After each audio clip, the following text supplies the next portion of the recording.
আসসালামু আলাইকুম রহমতুল্লাহ। প্রিয় দর্শকবৃন্দ, আজ আমি আপনাদের নিয়ে চলে এসেছি ইতিহাসের পাতায়, যেখানে মিলবে বিস্ময় আর জ্ঞানের ছোঁয়া।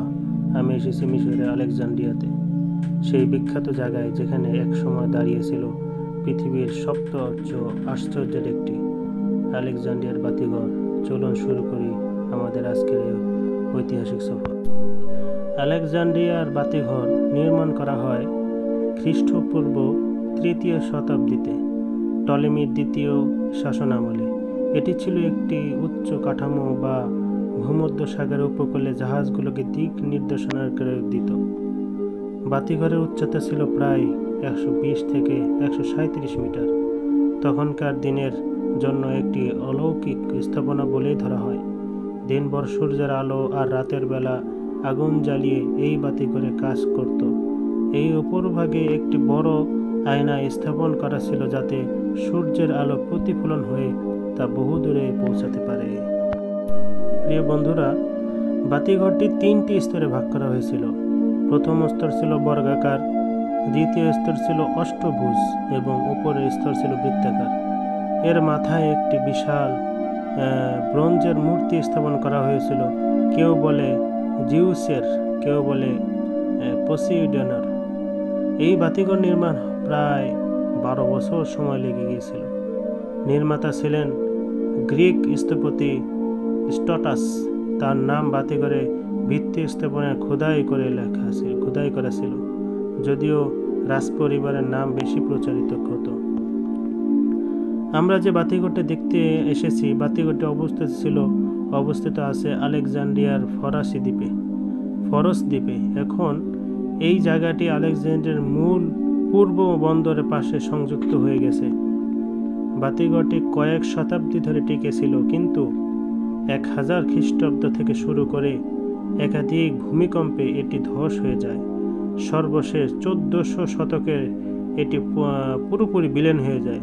পরবর্তীতে এই জায়গাটি তৈরি করা হয় একটি দুর্গ। প্রিয় ভাইয়েরা, আমি যখন এখানে এলাম, চারপাশে ইতিহাসের গন্ধ পাচ্ছিলাম।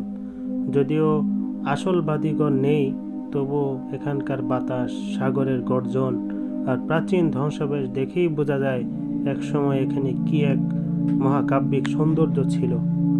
দুর্গের ভিতরে ঢুকেই দেখা যায় পাথরের পুরনো গাঁথনি, সরু সিঁড়ি আর কিছু প্রাচীন নির্মাণ কাঠামো অংশ। আমি একসময় দাঁড়িয়ে সাগরের দিকে তাকিয়েছিলাম। একসময় অনেকক্ষণ ভাবলাম আর ভাবতেছিলাম কত শত বছর আগে এখানে দিয়েই পণ্যবাহী জাহাজ আসতো। জাহাজেরা আলো দেখে বন্দরে ভিড়ত।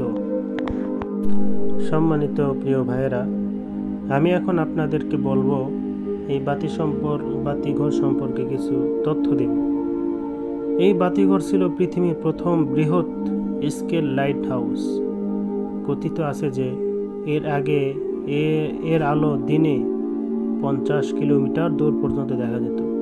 কেউ কেউ বলে বাতিঘরের আয়নাটি শত্রু জাহাজ পুড়িয়ে দিত, যদিও এটি বৈজ্ঞানিকভাবে অসম্ভব বলে প্রমাণিত। অনেক প্রত্নতাত্ত্বিক এখনও এই জায়গায় খনন কাজ চালাচ্ছেন এবং পানির নিচ দিয়ে প্রাচীন পাথর ও ভগ্নাংশ পাওয়া যাচ্ছে। আলেকজান্দ্রিয়ার বাতিঘর শুধু একটি স্থাপন নয়, এটি ছিল জ্ঞান, প্রযুক্তি ও সাহসের প্রতীক। আজ তা হয়তো নেই, কিন্তু ইতিহাসে এর নাম স্বর্ণাক্ষরে লেখা আছে। প্রিয় ভাইয়েরা, আমরা আজহারের প্রায় ৫ থেকে ৬ জন বন্ধুরা মিলে আমরা একটি চিন্তা করি যে আমরা আসলে ঘুরতে যাব আলেকজান্দ্রিয়ার বাতিঘর এবং সেই ঐতিহাসিক ভূমধ্যসাগর। এগুলো আমরা ঘুরে দেখব। এর উদ্দেশ্য করে রওনা দিলাম।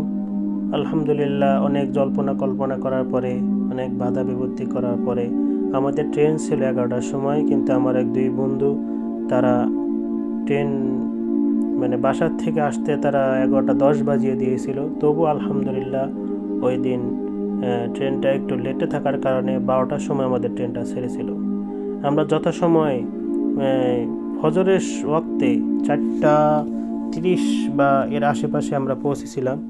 আমরা যেই ফজরের নামাজটা আদায় করে তারপরে আমরা আস্তে আস্তে বের হয়ে পড়ি সেই বাতিঘরের উদ্দেশ্যে এবং সে সাগর দেখার উদ্দেশ্যে।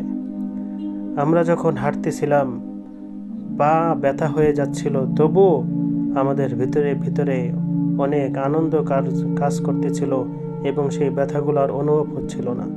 তো আলহামদুলিল্লাহ, অবশেষে আমরা সেই সাগর পাড়ে এসেছিলাম এবং এই বাতিঘরটি আমরা দেখতে পেয়েছিলাম।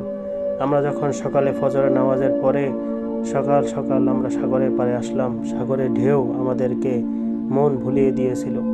এত এত শান্তি সাগরের পাড়ে। আসলে আল্লাহর অপরূপ দৃশ্য, আল্লাহর যে নিয়ামত, এগুলো না ঘুরলে কখনোই প্রকাশ করা সম্ভব নয়।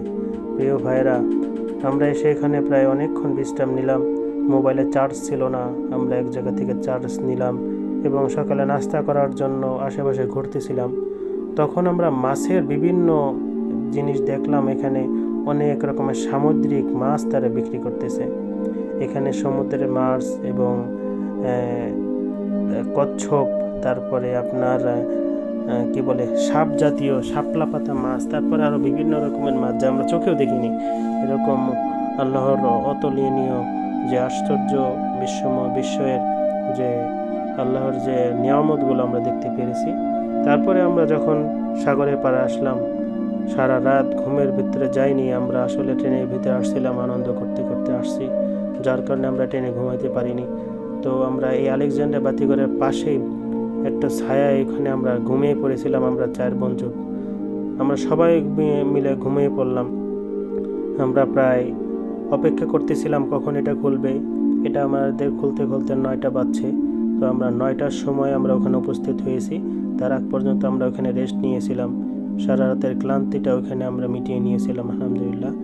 তো আমরা যখন উঠলাম তখন আমরা এই যে ভিতরে প্রবেশ করে আপনাদেরকে দেখানোর চেষ্টা করছি। এই যে দেখেন ছোট ছোট ফাঁকা, কিন্তু দেখেন জানলার মতো করে রাখছে ছোট্ট একটু, কিন্তু দেখেন সাগরগুলো কত সুন্দর এবং এত সুন্দর মিষ্টি বাতাস আসতেছিল এই সাগর পাড় থেকে। অকল্পনীয় অকল্পনীয় আলহামদুলিল্লাহ।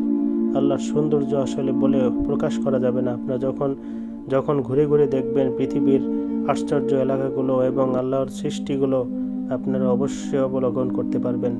দেখেন এই যে দেখেন সেই সময়ের সেই তৈরিকৃত যে দুর্গটা আসলে এখনো টিকে আছে। অনেক পুরাতন দুর্গ। দেখেন ছোট ছোট রুম আকারে এখানে তৈরি করা। তো যখন শাস্তি দেওয়া হতো, যখন কোনো যোদ্ধাদের বা কোনো শত্রু ধরা হতো, তখন এভাবে এখানে নিয়ে এসে তাদেরকে শাস্তি দেওয়া হতো। বিভিন্ন কার্যকলাপ রাজনীতিক এখানে কাজ করা হতো। দেখেন ছোট্ট একটা এই দিয়ে জাহাজ দেখা যাচ্ছে, কত সুন্দর অকল্পনীয় সুন্দর দৃশ্য।